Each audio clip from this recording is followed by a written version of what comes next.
Graças a paz seja com todos. Fico muito agradecido a Deus por essa oportunidade, ao sábado que me convidou. Deus seja louvado mais uma vez e que nós possamos aprender um pouco mais de Deus. Abra sua Bíblia comigo em Atos, capítulo 2.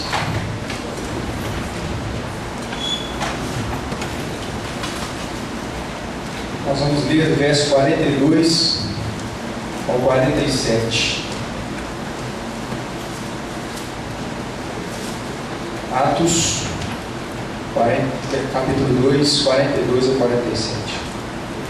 Então assim, diz a palavra de Deus: eles perseveravam no ensino dos apóstolos e na comunhão, no partir do pão e nas orações. E na alma de cada pessoa havia pleno temor, e muitos feitos extraordinários e sinais maravilhosos eram realizados pelos apóstolos. Todos os que criam estavam unidos e tinham tudo em comum. Vendiam suas propriedades e bens, e dividiam o produto entre todos, segundo a necessidade de cada um. Verso 46. Diariamente continuavam a reunir-se no pátio do templo, partiam o pão em suas casas e juntos participavam das refeições com alegria e sinceridade de coração, louvando a Deus por tudo e sendo estimados por todo o povo. E assim, a cada dia o Senhor juntava à comunidade as pessoas que iam sendo salvas. Amém. Quero fazer uma oração, feche os olhos. Senhor, muito obrigado por essa palavra, obrigado por esse dia, obrigado porque esse culto, onde nós fazemos menção ao sábado, que é um serviço que o Senhor colocou aqui nessa comunidade, não só nessa comunidade, mas aonde o sábado trabalha, com o serviço de assistência social. Senhor, obrigado porque aprove o Senhor colocar essa palavra para que nós possamos meditar hoje. Senhor, que o Senhor abra o nosso coração, abra o nosso entendimento, se revele um pouco mais a nós, tenha misericórdia de nós, e para a Tua glória, Senhor, que o Senhor nos abençoe, em nome de Jesus. Amém. Amém.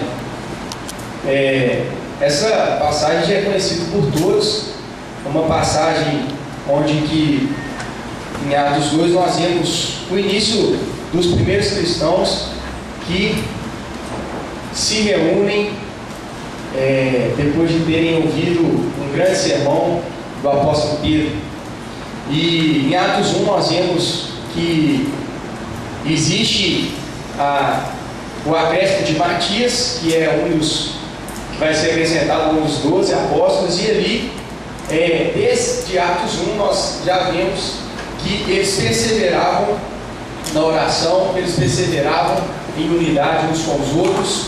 E aqui em Atos 2 nós temos esse relato de como viviam os primeiros cristãos. Mas antes de a gente chegar propriamente no texto, eu quero pensar com vocês, e é necessário que nós reflitamos um pouco sobre o discípulo. O que seria, na pastoral, é um título aí que foi colocado, que eu pensei um pouco sobre isso, e queria esboçar com vocês primeiro essa necessidade, ou então essa temática do discípulo.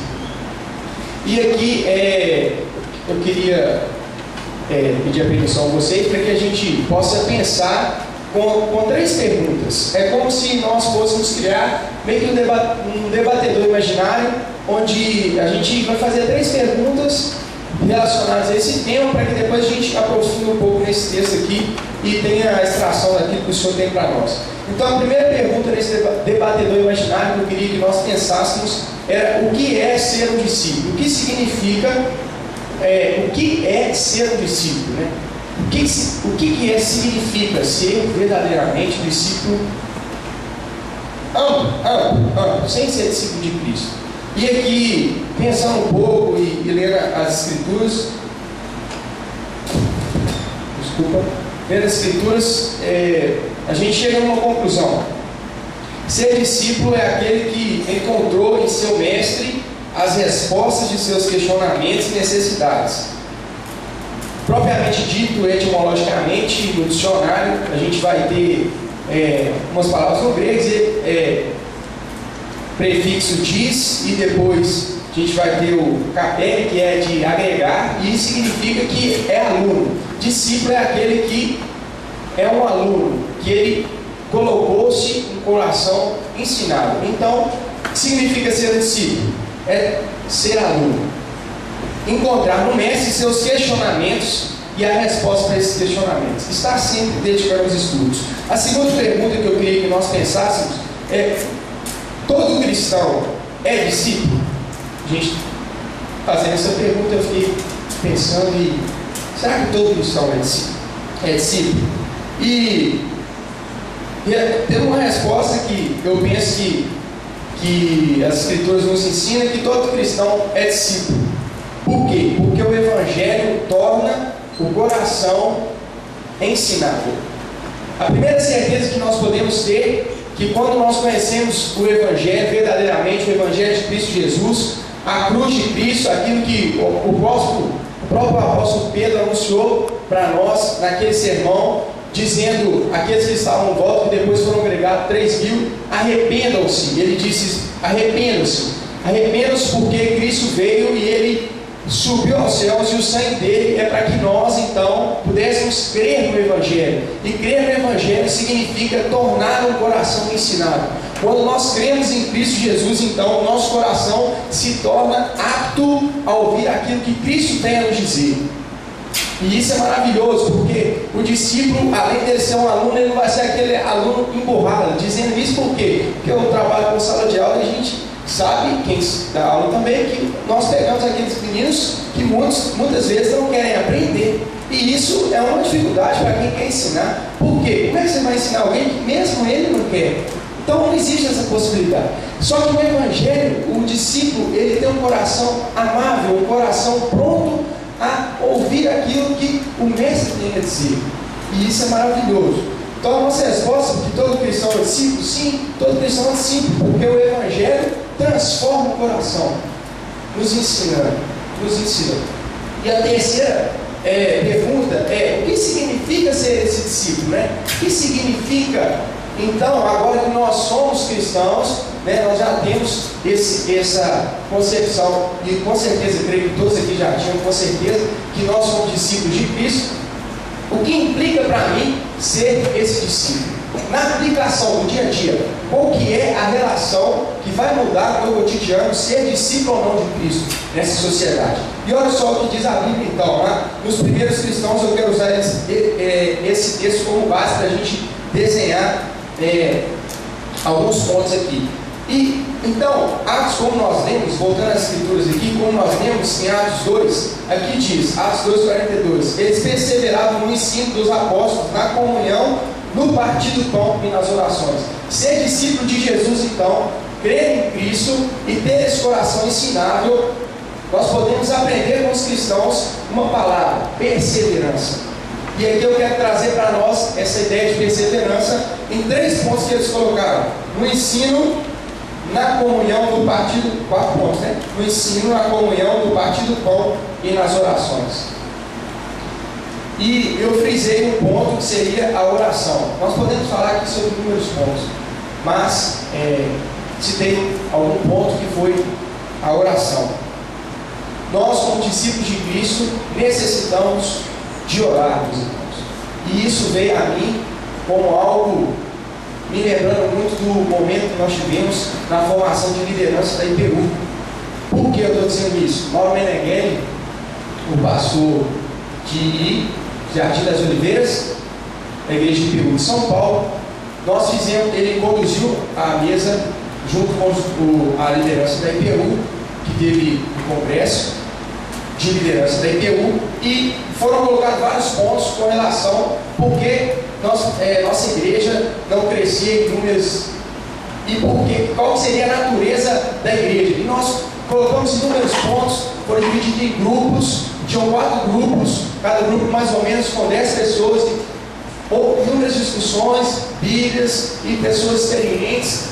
Eu era o mais novo, estava só aprendendo lá, e muitas coisas foram faladas, mas o Mauro chamou a atenção uma coisa que me despertou e eu saí voltando daquilo com isso na mente, que foi, em todos os pontos que nós colocamos com a natureza da igreja, não existiu um ponto, fala mal, não existiu um ponto em que nós colocamos a oração.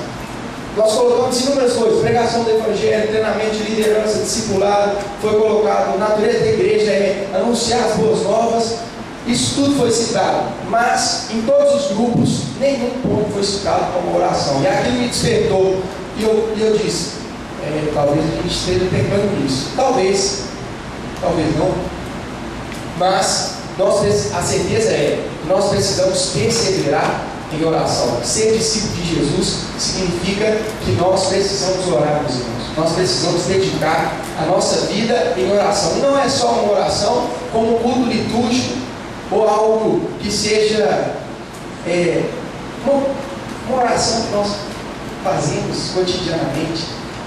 A perseverança significa insistência. E nós talvez não saibamos fazer muito isso bem, falando por mim. Então, o primeiro ponto, ser discípulo de Cristo, seria essa questão de perseverar na oração. E aqui eu quero chamar no verso 45 e 46 do Atos que nós lemos. Então, aqui no verso 45 de Atos 2, diz: vendiam suas propriedades e bens e dividiam o produto entre todos, segundo a necessidade de cada um. Diariamente continuavam a reunir-se no pátio do templo, partiam o pão em suas casas e juntos participavam das refeições com alegria e sinceridade de coração. Eu me lembro dessa passagem aqui e me lembro do meu dia a dia, e creio que não é nada mais, nada menos, porque eles viviam aqui o dia a dia deles também. E aqui diz que eles compartilhavam o pão e participavam das refeições junto com sinceridade de coração. Talvez algumas traduções vão trazer singeleza de coração. E aqui, essa singeleza de coração, meus irmãos, significa que o evangelho estava tão latente a esses cristãos que eles não se preocupavam muito ou não ansiavam muito as outras coisas, a não ser que eles compartilhassem juntos com ele. O que eu estou querendo dizer? Estou querendo dizer que o evangelho estava tão gravado no coração deles, a mensagem de Cristo, eles queriam viver tanto essa unidade, que eles permaneciam juntos, e esse permanecer junto testemunhava de Cristo. Eles conseguiam viver tão unidos, de certa forma, compartilhando o pão e vivendo essa sinceridade de coração com alegria, que isso era a eclésia. O que é a eclésia nesse sentido? De chamados para fora, de viver tão em unidade que quando eles se espalhavam, eles vivenciavam esse Cristo aonde? Fora. Ainda que juntos, eles vivenciavam esse Cristo no dia a dia. Então, diariamente, eles estavam reunidos. Nada de muito sobrenatural, mas no dia a dia nós somos chamados a quê? A compartilhar do Evangelho. Aonde? No nosso trabalho mesmo. Se você é um dentista, então que você faça o seu serviço odontológico da melhor maneira possível, e que oportunidade que você tem, que você anuncie o Evangelho, e que o seu serviço também é um culto a Deus e também é Evangelho, e que nós somos chamados a fazer isso diariamente no nosso trabalho, dando testemunho e vivendo esse cristianismo. Qual cristianismo? Um cristianismo que é ser um discípulo de Cristo, ao ponto de internalizar aquilo que Cristo colocou em nós. E essa mensagem, ela está pautada na cruz, meus irmãos. A cruz de Cristo é o que nós precisamos olhar. O que seria essa cruz? Essa cruz é olhar para Cristo e ver nele, então, o servo de Deus que veio ao mundo e verteu o seu sangue para que nós, todos pecadores, amantes de nós mesmos, pudéssemos então se achegar através de quem? De Cristo Jesus. Somente através de Cristo Jesus, então, olhando para aquela cruz, aquele sangue que purifica a mim e a você, podemos então relacionar com Deus. E relacionar com Deus é levar a boa nova. A boa nova é boa notícia. Alguém fica calado com boa notícia? Não existe essa possibilidade. Eu me lembro aqui quando eu ganhei da bicicleta, tinha uns 9 anos de idade, uns 9 anos de idade. Ganhei uma bicicleta. Aquilo para mim foi um negócio fenomenal. Por quê? O meu prédio é um prédio de 10 andares, tinha muito menino. E eu era um que estava lá. Resultado, todo mundo tinha uma bicicleta. E a minha bicicleta chegou um pouco mais tarde, talvez, que os coleguinhas. E aqui para mim foi fenomenal, porque quando eu ganhei aquela bicicleta, a primeira coisa que eu queria fazer era contar para todo mundo: vou andar de bicicleta, agora eu tenho a minha bicicleta. Então, eu conto isso, mas você fala: o que isso tem a ver com o Evangelho? Você fala assim: não, não tem nada a ver, né? Mas isso para mim é uma boa notícia, ao ponto de que me deu uma dor no coração de poder compartilhar isso.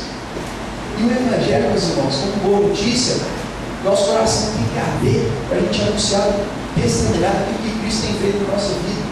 Cristo tem feito muitas coisas na nossa vida e nós precisamos compartilhar esse Evangelho. E esses cristãos aprenderam a fazer isso. E a aplicação disso, o resultado disso tudo, eu queria ler com vocês uma passagem em Lucas, capítulo 24.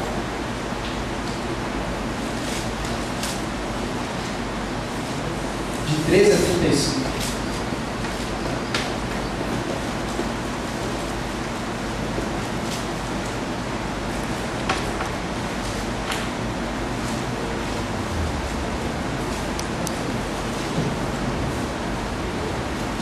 Lucas 24, 13 a 35.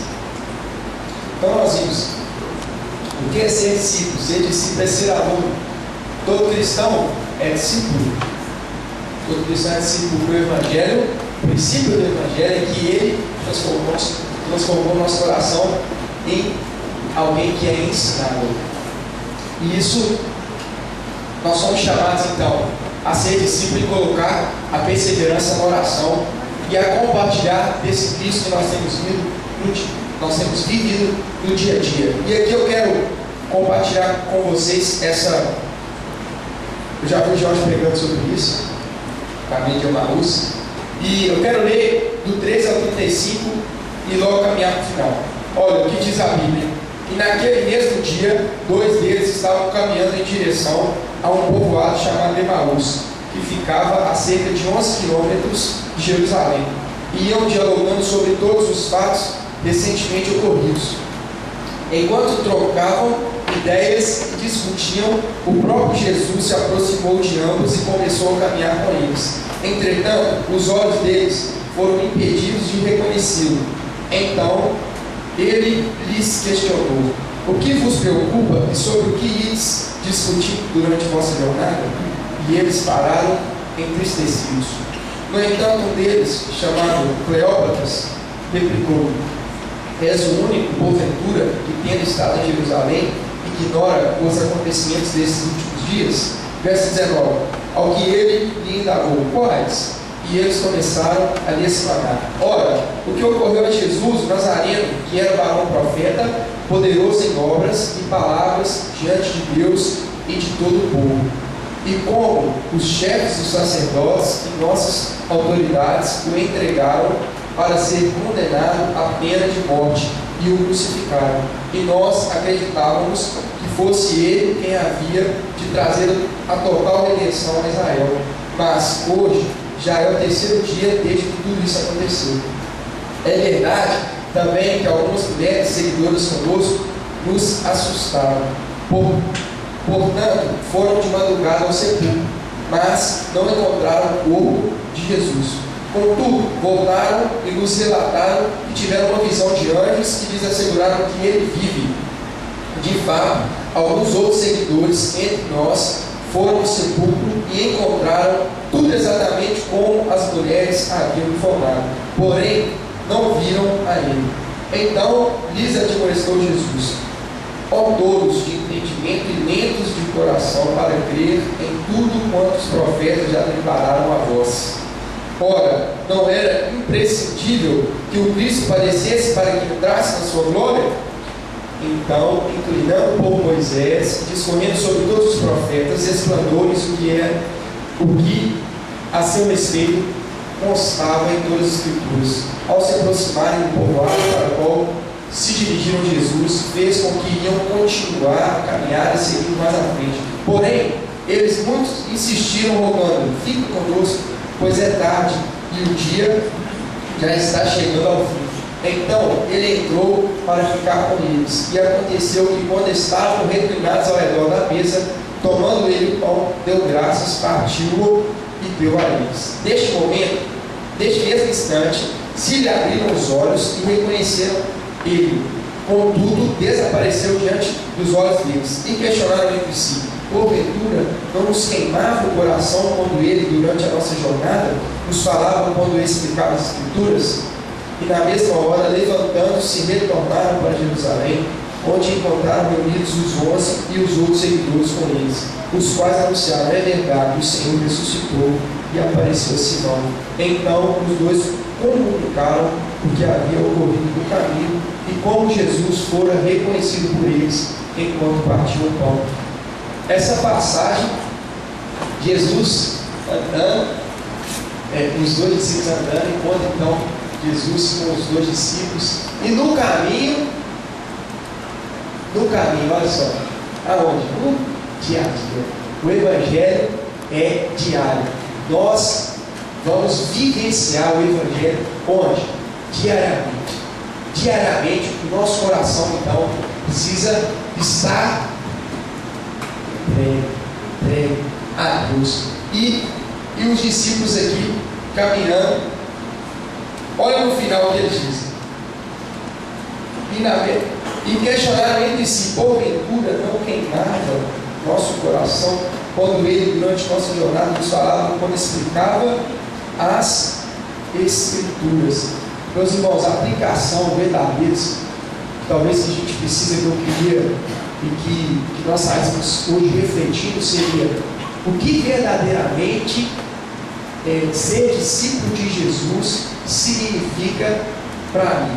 O que verdadeiramente significa ser a imagem de Deus? Assim como nós temos trabalhado com o Imago Dei, o Jorge tem falado conosco.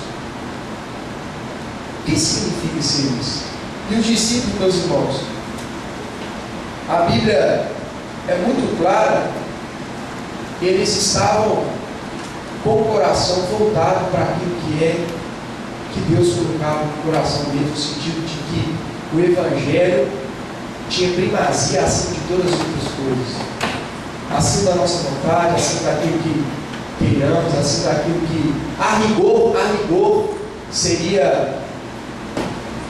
O cristão teria talvez os seus próprios planos, a rigor, porque os próprios planos dele, na verdade, já estão instituídos por Deus de antemão, para que as boas obras preparadas então fossem realizadas por nós. E o que isso tem a ver com o salmo?